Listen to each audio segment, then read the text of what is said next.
Hello students. So this is our third class. हम लोग पढ़ रहे थे, हम लोग का चैप्टर चल रहा था लाइट, जिसमें प्रीवियस 2 क्लासेस में हम लोगों ने लाइट के बारे में पढ़ा था। लाइट क्या होती है, सोर्सेस क्या होते हैं, मीडियम क्या होते हैं। फिर हम लोग रिफ्लेक्शन पढ़ रहे थे। रिफ्लेक्शन में मैंने उसके लॉज बताए थे आपको। लॉज के बाद हमने रेगुलर इरेगुलर रिफ्लेक्शन पढ़ा था। 2 टाइप की इमेजेस होती हैं, रियल एंड वर्चुअल। उसके बाद कल मैंने आप लोगों को प्लेन मिरर के बारे में थोड़ी सी बातें बताई थी। प्लेन मिरर क्या होता है, प्लेन मिरर से रिफ्लेक्शन कैसे होते हैं, और प्लेन मिरर हम लोगों को किस टाइप की इमेजेस देता है। ये सब चीज़ें हमने कल देखी थी। प्लेन मिरर्स में मैग्नीफिकेशन कितना होता है, किस साइज़ की इमेज बनती है, कितने डिस्टेंसेस पे होती है। और इसके बाद हमने स्टार्ट किया था स्फेरिकल मिरर्स, जहाँ पे मैंने कॉनकेव और कॉन्वेक्स मिरर कैसे होते हैं ये बताया था। कॉनकेव और कॉन्वेक्स मिरर से रिलेटेड कुछ इम्पॉर्टेंट टर्म्स बताए थे। पोल क्या होता है, फोकस क्या होता है, रेडियस ऑफ कर्वेचर क्या होता है। आज की क्लास में हम लोग basically laws of image formation देखेंगे। लॉज ऑफ इमेज फॉर्मेशन क्या होता है, लॉज ऑफ इमेज फॉर्मेशन। हमको कॉनकेव और कॉन्वेक्स मिरर से इमेज बनाने के लिए हमको 2 रिफ्लेक्टेड रेस की ज़रूरत होती है। तो उन रिफ्लेक्टेड रेस कैसी होंगी ये देखने के लिए पहले हमको थोड़ा सा पढ़ना होगा। तो मैं आपको लॉज ऑफ इमेज फॉर्मेशन दोनों मिरर्स के लिए साथ में बताती रहूँगी। एक हमारे पास है कॉनकेव मिरर और एक हमारे पास है कॉन्वेक्स मिरर। ओके, अभी मैंने कल आप लोगों को बताया था यहाँ पे होती है principal axis, getting my point. और ये आपका होता है pole. This is your concave mirror and this is your convex mirror, getting my point. इस कॉनकेव मिरर का फोकस यहाँ होता है, कॉन्वेक्स मिरर का फोकस यहाँ होगा।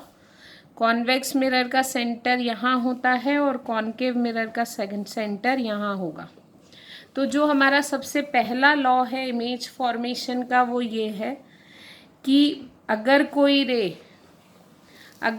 रे पैरेलल जाती है, प्रिंसिपल एक्सिस के पैरेलल यदि कोई रे इंसिडेंट हो रही है, तो ये लॉ ऑफ रिफ्लेक्शन फॉलो करेगी। ऑब्वियसली ये रे कहीं से भी आ रही है, किसी ऑब्जेक्ट से आ रही है, तो इस पॉइंट पे हम क्या बनाएंगे, नॉर्मल बनाएंगे। हमेशा स्फेरिकल सरफेसेस पे नॉर्मल परपेंडिकुलर होता है और ये परपेंडिकुलर आता है सेंटर से।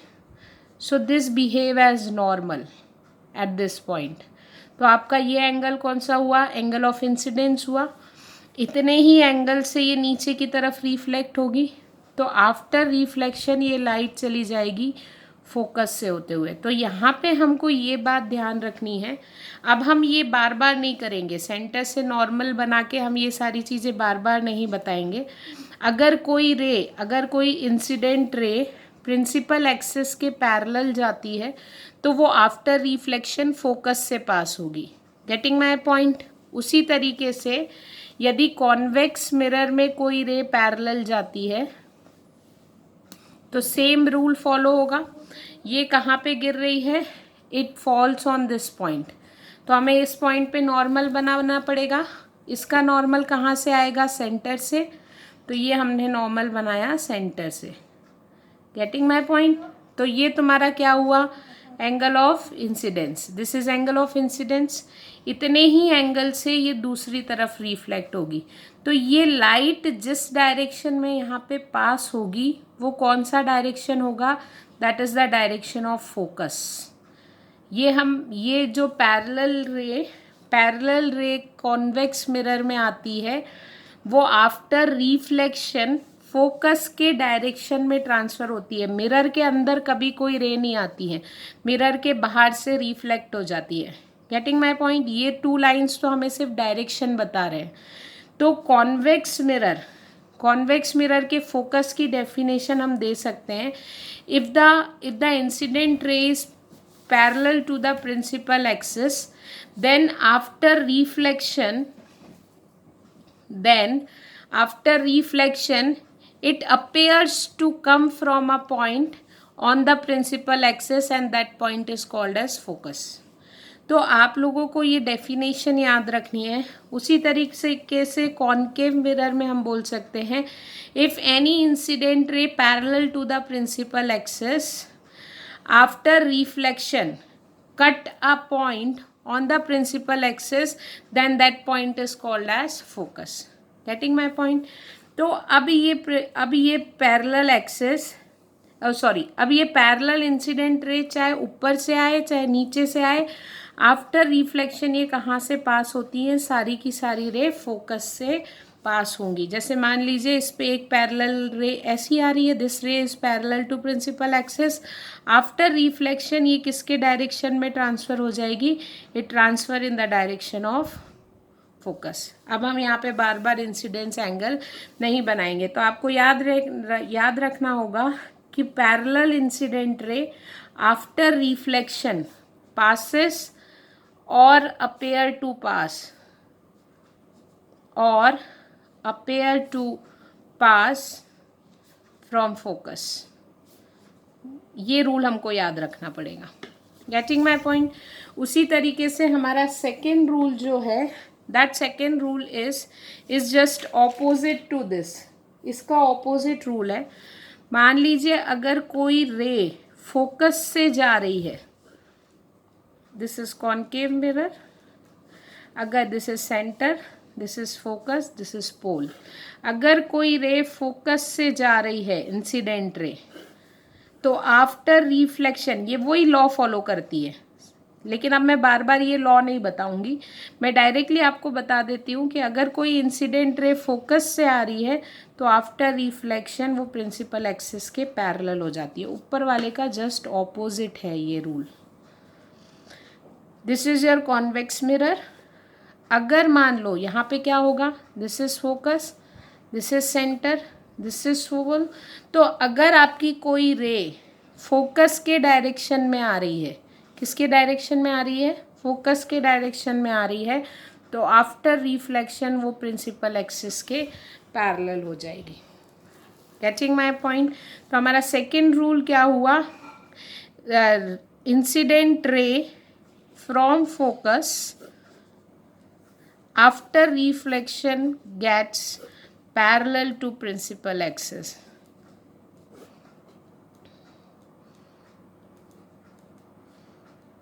Getting my point? Okay। तीसरा रूल हमारा क्या है?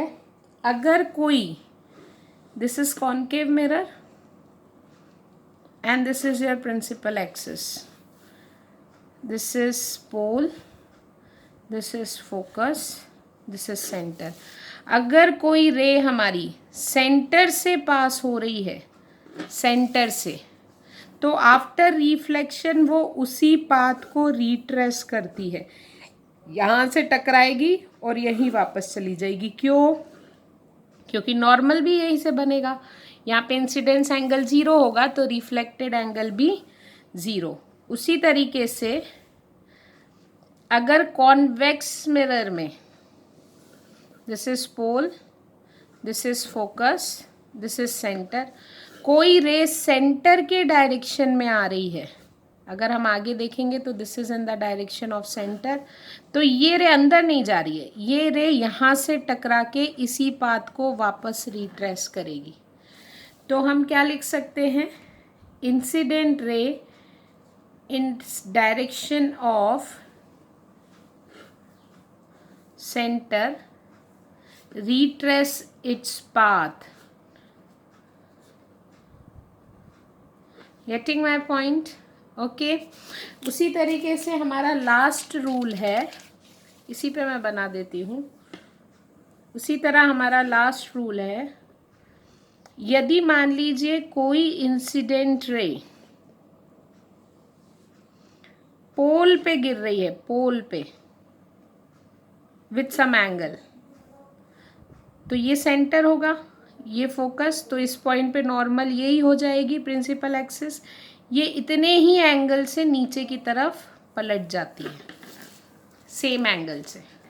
उसी तरीके से यहाँ भी होता है, कॉन्वेक्स मिरर में भी होगा।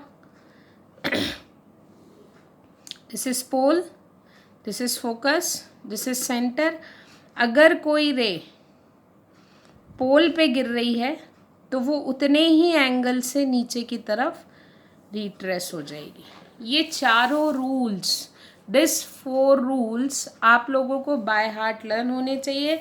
हम जब इमेजेस बनाएंगे दोनों मिरर्स की तो हमें ये चारों की चारों रूल्स काम आएंगे, हर एक केस में अलग अलग।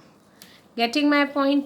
तो आप लोगों को ये चारों रूल लर्न हो जाने चाहिए। जो रे पैरेलल होगी वो आफ्टर रिफ्लेक्शन फोकस से पास होगी, जो रे फोकस से जाएगी आफ्टर रिफ्लेक्शन पैरेलल हो जाएगी, जो रे सेंटर के डायरेक्शन में आएगी वो आफ्टर रिफ्लेक्शन रिट्रेस करेगी, और जो रे पोल पे गिरेगी वो उतने ही एंगल से नीचे की तरफ रिफ्लेक्ट हो जाएगी।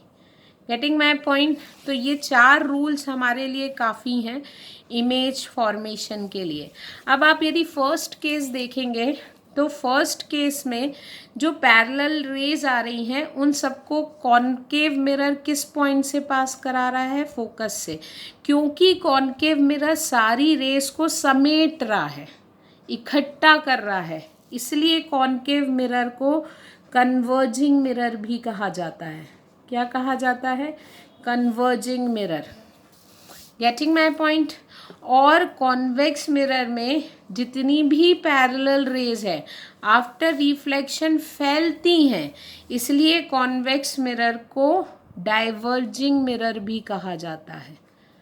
ये आप लोग को याद रखना पड़ेगा। Getting my point?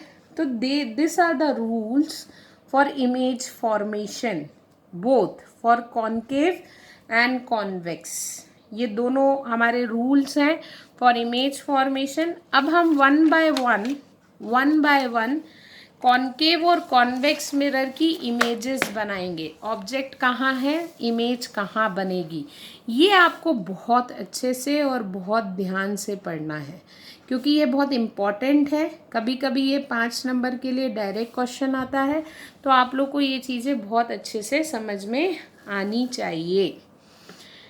Getting my point? तो सबसे फर्स्ट केस हम लेते हैं when object is placed at infinity. हमारा ऑब्जेक्ट कहाँ रखा है? इन्फिनिटी पे रखा है। ओके, तो हमारा ऑब्जेक्ट यदि इन्फिनिटी पे है और उससे टकरा के कोई लाइट आ रही है, किस पे? कॉनकेव मिरर पे। तो हमेशा याद रखो, ऑब्जेक्ट जब इन्फिनिटी पे होता है तो उससे जो रेज आती हैं वो हमेशा पैरेलल टू प्रिंसिपल एक्सिस या आपस में पैरेलल होती हैं। Getting my point? Getting what I am saying? मैं दोनों ही केस आपको बताऊंगी। मान लीजिए ऑब्जेक्ट इन्फिनिटी पे है और उससे रे पैरेलल आ रही हैं, बहुत सारी रे आ रही हैं, लेकिन इमेज बनाने के लिए, ध्यान से मेरी बात सुनिएगा, इमेज बनाने के लिए हमको 2 रिफ्लेक्टेड रे ही काफ़ी होती हैं। जहाँ पे वो 2 रिफ्लेक्टेड रे मिलती हैं वो हमारा इमेज पॉइंट होता है। इसलिए हम यहाँ 2 ही इंसिडेंट रे ले रहे हैं। रे 2 ही नहीं होती है, बहुत सारी लाइट आती है, लेकिन हमें पेन पेपर पे इमेज बनाने के लिए कम से कम मिनिमम 2 रिफ्लेक्टेड रेस की ज़रूरत होती है। Getting my point? तो अगर मान लीजिए आपका ऑब्जेक्ट इन्फिनिटी पे है और आने वाली लाइट प्रिंसिपल एक्सिस के भी पैरेलल आ रही है, तो ये केस आपको पता है, this is centre, this is focus, this is pole. After reflection ये किस पॉइंट से पास होगी? फोकस से। Getting my point? Concave mirror का ही इन्फिनिटी वाला दूसरा केस देख लेते हैं। मान लीजिए ऑब्जेक्ट इन्फिनिटी पे है, लेकिन जो रे आ रही हैं वो आपस में तो पैरेलल है, लेकिन प्रिंसिपल एक्सिस के पैरेलल नहीं है। Getting my point? तो भी ये दोनों रेज आफ्टर रिफ्लेक्शन एक पॉइंट से पास होंगी। वो पॉइंट जो है सॉरी ये थोड़ा गड़बड़ बना है, वो पॉइंट जो है वो या तो फोकस के नीचे होगा या फोकस के ऊपर होगा, लेकिन होगा कहाँ पे? फोकल प्लेन में। फोकल प्लेन यानी होता है एक ऐसा प्लेन जो प्रिंसिपल एक्सिस के परपेंडिकुलर है और फोकस से पास हो रहा है। तो जो इमेज बनेगी, अगर ये पैरेलल रेज प्रिंसिपल एक्सिस के भी पैरेलल हैं तो फोकस पे ही बनेगी, लेकिन आने वाली रेज आपस में तो पैरेलल है लेकिन प्रिंसिपल एक्सिस के पैरेलल नहीं है, तो भी सारी की सारी रेज एक ही पॉइंट पे इकट्ठा होंगी। हो सकता है वो पॉइंट फोकस के ऊपर या फोकस के नीचे हो। Getting my point? ओके, सो इसलिए ये पैरेलल, जैसे कि इसका एक एग्जाम्पल मैं आपको बताती हूँ। सन, अगर सन के सामने आपने एक कॉनकेव मिरर इस तरीके से रखा और सन क्योंकि बहुत दूर है, सन बिहेव लाइक इन्फिनिटी, तो सन से आने वाली रेज इस पे पैरेलल आएंगी। और अगर आपने नीचे पेपर रखा है और यदि हम उस कांच को ऐसा करें तो वो नीचे एक स्पॉट बनता है पेपर पे, मतलब कांच पे आने वाली सारी रेस को वो पेपर के एक पॉइंट पे समेट देता है। और आप ध्यान से ये खेल सब खेलते भी थे, जब वो पॉइंट वहाँ पे बहुत ज़्यादा लाइट पड़ती है तो पेपर वहाँ से जल जाता है, because it converges all the rays. Getting my point? तो this is that case. Okay, तो आपको याद रखना है जब भी ऑब्जेक्ट इन्फिनिटी पे होता है तो ये केस होता है। जब ऑब्जेक्ट इन्फिनिटी पे होता है तो इमेज बनती है फोकस पे। कहाँ पे? फोकस पे, पहली चीज। दूसरी चीज, यहाँ पे जो इमेज बनती है वो होती है रियल। रियल क्यों होती है? क्योंकि आप देखोगे ये जो दोनों रिफ्लेक्टेड रे हैं ये एक्चुअली यहाँ पे मिल रही हैं, एक्चुअली। Getting my point? तीसरी चीज, यहाँ पे ये पॉइंट साइज की इमेज बन रही है। पॉइंट साइज को हम कहते हैं हाईली डिमिनिश्ड। क्या कहते हैं? Highly diminished. Getting my point? और आगे के केसेस को ध्यान में रखते हुए हम ये कहते हैं, क्योंकि वो पॉइंट साइज है, सीधी उल्टी से फ़र्क नहीं पड़ता, पर फिर भी यहाँ पे जो इमेज बनेगी क्योंकि वो रियल होती है इसलिए वो इन्वर्ट भी होगी। जबकि पॉइंट साइज होता है, सीधा उल्टा नहीं समझ में आता है, लेकिन आगे के जब हम केसेस पढ़ेंगे उसको ध्यान में रखते हुए हमने लिखा है कि ये इमेज कैसी होगी? इन्वर्ट। तो आपको ये चारों चीज़ें बतानी होती है इमेज के बारे में। Getting my point? दूसरे में हम ऑब्जेक्ट को थोड़ा पास ले आते हैं। Object is in between infinity and centre. तो ये केस बना देती हूँ। This is your concave mirror. यहाँ पे ऑब्जेक्ट अब इन्फिनिटी और सेंटर के बीच में है, मतलब अब ऑब्जेक्ट मुझे दिख रहा है। This is your object A B, जिसको मैं इससे बता रही हूँ। Getting my point? अब इससे मैं एक रे ऐसी ले लेती हूँ पैरेलल, जो आफ्टर रिफ्लेक्शन किससे पास होगी? फोकस से। Getting my point? दूसरी रे आपकी इच्छा है, कहीं से भी ले लो, मैं सेंटर से ले लेती हूँ। तो सेंटर से जो रे जाती है वो आफ्टर रिफ्लेक्शन उसी पे वापस चली जाती है। तो इमेज कहाँ बनती है? जहाँ पे दो रिफ्लेक्टेड रेज मिलती हैं। यहाँ पे दो रिफ्लेक्टेड रेज कौन सी हैं? एक ये और एक ये दोनों कहाँ मिल रही हैं? यहाँ पे। ये आ किस पॉइंट से रही हैं? बी से। तो यहाँ पे किसकी इमेज बनेगी? बी की। तो हम इसको बोलेंगे बी डैश। तो ऑब्वियसली यदि बी डैश ऐसा है तो ए डैश कहाँ होगा? ऊपर। तो this is our image. Getting my point? Okay, तो ये आपको ध्यान रखना है कि जब ऑब्जेक्ट इन्फिनिटी और सेंटर के बीच में रहता है तो इमेज फोकस से थोड़ी इस तरफ आ जाती है और फोकस और सेंटर के बीच में कहीं भी बन सकती है। तो हम यहाँ पे इमेज की बात करें तो यहाँ पे इमेज बनेगी बिटवीन फोकस एंड सेंटर, पहली चीज। दूसरा रियल, क्यों? क्योंकि एक्चुअली मिल रही है। तीसरा इन्वर्टेड, उल्टी दिख रही है। चौथा स्मॉल इन साइज, ऑब्जेक्ट से छोटी इमेज बनेगी। Getting my point? Third case जो है हमारा, दैट थर्ड केस इज, हम ऑब्जेक्ट को और थोड़ा पास में ले आते हैं। तो when object is at centre, हमने ऑब्जेक्ट को कहाँ रख दिया? उठा के सेंटर पे। तो this is our object, this is focus, this is A B. इससे दो रे ले लेते हैं। एक जो पैरेलल है वो आफ्टर रिफ्लेक्शन किससे पास होगी? फोकस से। तो ये कहाँ से पास हो गई? फोकस से। ये प्रॉपर एंगल वेंगल से नहीं बना रहे हैं, इसलिए कभी कभी आगे पीछे हो जाता है। एग्ज़ाम में भी हमें एंगल से नहीं बनाना है, पर आपको ये पता होना चाहिए कि कहाँ इमेज बनेगी। Getting my point? अब मैं दूसरी रे यहाँ पे फोकस से ले लेती हूँ, जो आफ्टर रिफ्लेक्शन कहाँ जाएगी? पैरेलल हो जाएगी। तो मुझे सेंटर के, मुझे पहले से पता है कि ये इमेज सेंटर के नीचे बनेगी, तो आपको कुछ इस तरीके से बनाना पड़ेगा। तो जो रे पैरेलल होती है वो आफ्टर रिफ्लेक्शन फोकस से जाती है, जो फोकस पे गिरती है वो आफ्टर रिफ्लेक्शन पैरेलल हो जाती है। ये दोनों रिफ्लेक्टेड रे यहाँ मिल रही हैं, तो ऑब्वियसली हमारी इमेज यहाँ बनेगी। तो हमें इससे पता चला कि जब ऑब्जेक्ट सेंटर पे होता है तो इमेज भी कहाँ बनती है? सेंटर पे ही बनती है। Getting my point? तीसरी चीज़ रियल दूसरी चीज़ रियल बनती है, इन्वर्ट बनती है और सेम साइज की बनेगी, ऑफ सेम साइज।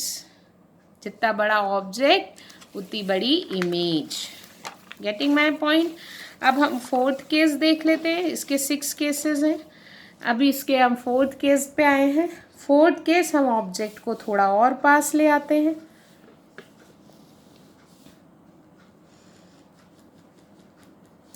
तो जब ऑब्जेक्ट सेंटर और फोकस के बीच में आ जाए, पास में आता जा रहा है ऑब्जेक्ट, तो जो रे पैरेलल होगी वो आफ्टर रिफ्लेक्शन फोकस से पास होगी, और जो रे फोकस से पास होगी वो आफ्टर रिफ्लेक्शन पैरेलल हो जाएगी। Getting my point? तो दोनों वापस जाने वाली रे कहाँ मिल रही हैं? सी के इस तरफ। तो ये इमेज बनेगी यहाँ पे, ए डैश बी डैश। तो जब object between centre and focus होता है तब इमेज बनती है beyond centre, beyond C. Real, inverted and large in size. Large size मतलब ऑब्जेक्ट से बड़ी। Getting my point? Fifth case देख लेते हैं। ऑब्जेक्ट को और थोड़ा पास ले आते हैं। जब आपका ऑब्जेक्ट फोकस पे आ जाए, दिस इज आवर ऑब्जेक्ट, तो एक रे जो पैरेलल जाएगी वो आफ्टर रिफ्लेक्शन फोकस से पास होगी, और एक रे हम ले लेते हैं पोल से। तो जो पोल पे जाती है वो उतने ही एंगल से नीचे चली जाएगी। याद रखिएगा, जब ऑब्जेक्ट फोकस पे होता है तो इमेज, ये दो रे पैरेलल हो रही हैं। पैरेलल रेस चाहे आगे देखो चाहे पीछे देखो कभी नहीं मिलेंगी। तो हम क्या कह देते हैं, ये कहाँ मिलती होंगी? इन्फिनिटी पे। कहाँ मिलती होंगी? इन्फिनिटी पे। तो जब ऑब्जेक्ट फोकस पे होता है तो इमेज कहाँ बनती है? इन्फिनिटी पे। Getting my point?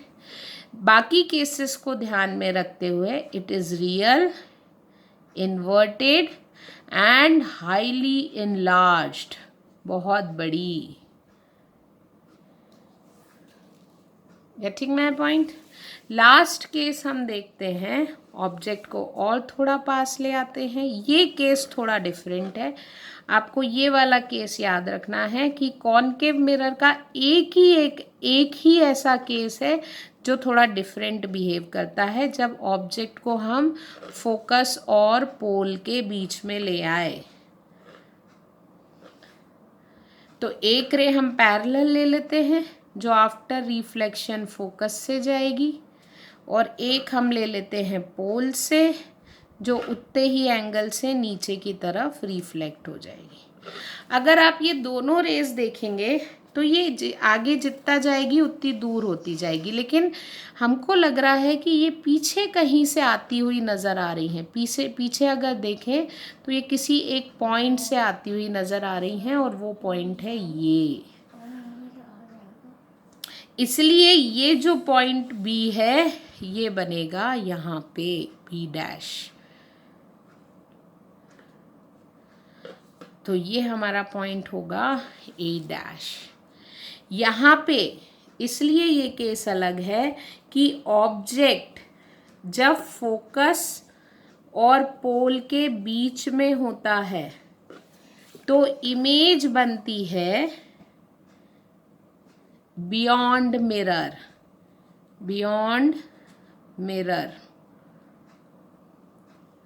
ठीक है। अब वर्चुअल, नॉट रियल। वर्चुअल क्यों? क्योंकि रिफ्लेक्टेड रे एक्चुअली नहीं मिल रही है, हमको लग रहा है कि ये पीछे किसी पॉइंट से मिलती हुई आ रही है ना, इसलिए वर्चुअल। इरेक्ट, यहाँ पे इरेक्ट क्यों? क्योंकि सीधी दिख रही है, ये बाकी केसेस में उल्टी बन रही थी। एंड वेरी लार्ज, बहुत बड़ी। तो ये जो केस है, this you called as magnifying mirror. हम इसको क्या कहते हैं? Magnifying mirror. मैग्नीफाइंग मिरर का केस क्यों? क्योंकि ये छोटे से ऑब्जेक्ट को बहुत बड़ा और सीधा दिखाता है। इसलिए जो मेकअप ग्लासेस होते हैं, मेकअप ग्लासेस जिसमें हम आई मेकअप करते हैं या जो मेकअप आर्टिस्ट यूज़ करते हैं, वहाँ पे हम उसके सामने यदि अपनी आईज़ रखें तो वो आईज़ हमारे को बहुत बड़ी दिखाई देती है कांच में, तो वो आई मेकअप ईजी होता है। तो basically this use as a makeup mirror. क्यों? क्योंकि वो मैग्नीफाइड करता है ऑब्जेक्ट को। Getting my point. तो कॉनकेव मिरर के ये 6 केसेस हैं जो इमेज फॉर्मेशन के हैं। आपको ये 6 केसेस इसी तरीके से पूरे as it is ray diagram और पूरे लर्न होने चाहिए। ये 5 मार्क्स का क्वेश्चन होता है। ये आपको पूरा पता हो जाना चाहिए कि जब ऑब्जेक्ट कहाँ जहाँ होता है तो इमेज कहाँ बनती है, कैसी बनती है, what is the nature of image, क्योंकि इस पे बेस्ड न्यूमेरिकल आते हैं और इस चैप्टर से न्यूमेरिकल आते ही हैं। वो हमें जब ही बनेंगे जब हमको ये केसेस ध्यान होंगे। Getting my point. तो आज की तारीख में हम लोगों ने रूल्स फॉर इमेज फॉर्मेशन देखा, रेस कैसी होती है तो आफ्टर रिफ्लेक्शन कैसी जाती है, दोनों के लिए देखा था। कॉनकेव और कॉन्वेक्स मिरर दोनों के लिए देखा था, लेकिन इमेज फॉर्मेशन आज हमने सिर्फ और सिर्फ कॉनकेव मिरर के लिए ही पढ़ा है। कल मैं आप लोगों को image formation for convex mirror बताऊंगी और साइन कन्वेंशंस बताऊंगी। Uses of concave mirror, convex mirror, sign convention, ये सारी की सारी चीज़ें हम कल की क्लास में पढ़ेंगे। कल हमारा रिफ्लेक्शन पूरा हो जाएगा, उसके बाद आप लोगों को रिफ्लेक्शन के न्यूमेरिकल्स देखने हैं। कल मैं आपको 1-2 न्यूमेरिकल्स यहाँ करके दिखाऊंगी, उसके बाद आपको बुक्स के सारे एग्जाम्पल्स और एक्सरसाइज के क्वेश्चन मुझे वर्कशीट में करके दिखाने हैं। तो कल आपका रिफ्लेक्शन कंप्लीट हो जाएगा। अभी ये जितना हमने पढ़ा है उसको रिवाइज करेंगे। Getting my point. Thank you so much. This is for today's class. Hope you people get it और उसको तुम लोग पढ़ रहे हो। Thank you so much.